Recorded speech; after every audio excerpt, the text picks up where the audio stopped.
Bonjour à toutes et à tous, ce podcast vous est présenté par Franck Gonzalez.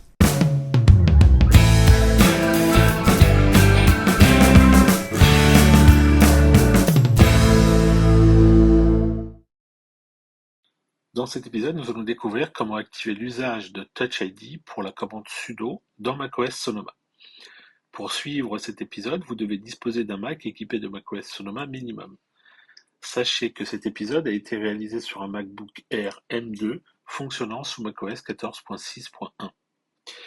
Depuis macOS High Sierra, il était possible d'activer l'authentification Touch ID pour la commande sudo. Malheureusement, lorsque on faisait les modifications nécessaires dans le système pour utiliser la commande Touch ID, eh bien, malheureusement, cette modification ne résistait pas à une mise à jour de macOS. Depuis macOS Sonoma, cette modification est persistante.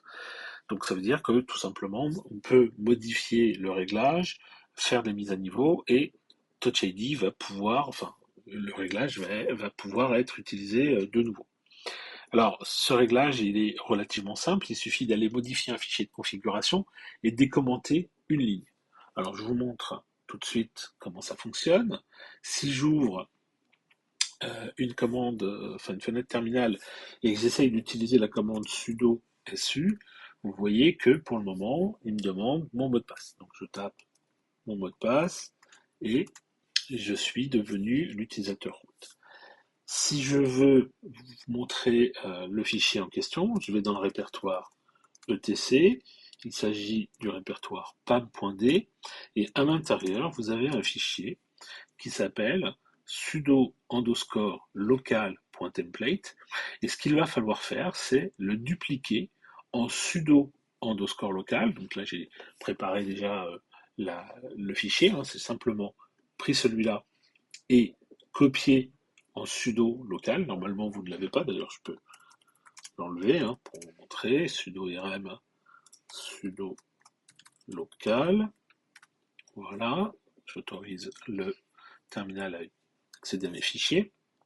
Et donc, si on regarde le fichier euh, en question, si je fais un nano sudo local.template, eh bien, vous voyez ici, vous avez cette ligne décommentée, hein, out sufficient pam underscore tid.so, il y a un dièse devant, il va simplement falloir modifier, enlever le dièse devant.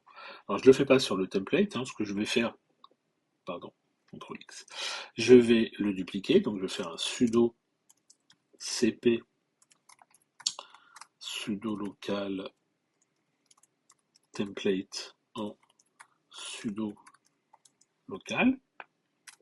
Voilà. Et maintenant, je vais faire un sudo nano, oubliez le sudo devant,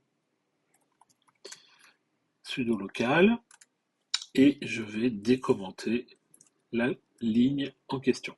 J'enregistre, CTRL O, je sors, CTRL X, j'autorise évidemment. Hop. Voilà, donc on vérifie quand même que c'est bon. Si je fais un nano sudo local, on est d'accord, c'est bon. CTRL X. Voilà. Et donc, maintenant, si je quitte le terminal, je rouvre le terminal. Alors, je quitte le terminal et je rouvre le terminal parce qu'en fait, lorsque j'utilise la commande sudo et que je m'authentifie, la commande sudo ne me redemande pas mon mot de passe pendant 5 minutes. Alors que si je quitte l'application terminal, eh bien, je réinitialise en fait le compteur, donc il va me redemander mon mot de passe. Donc on ouvre le terminal et on vérifie si ça fonctionne. Donc on tape sudo su et donc normalement on devra nous demander notre Touch ID pour valider la commande sudo. Alors ici vous voyez ça ne fonctionne pas puisqu'en fait il me demande mon mot de passe, donc c'est à l'ancienne, quoique c'est pas vraiment à l'ancienne puisque théoriquement en fait la demande de mot de passe devrait être dans la fenêtre terminale, mais là vous voyez il ouvre une fenêtre. Et en fait, je me suis rendu compte que c'était lié à QuickTime là, que j'utilise pour enregistrer mon écran. Dès que je quitte QuickTime, et ben en fait ça fonctionne. Donc en fait on s'attend plutôt à recevoir une fenêtre de ce style. Voilà. Donc en fait c'est cette commande, cette fenêtre-là que vous devriez voir vous sur votre ordinateur quand vous allez faire la modification.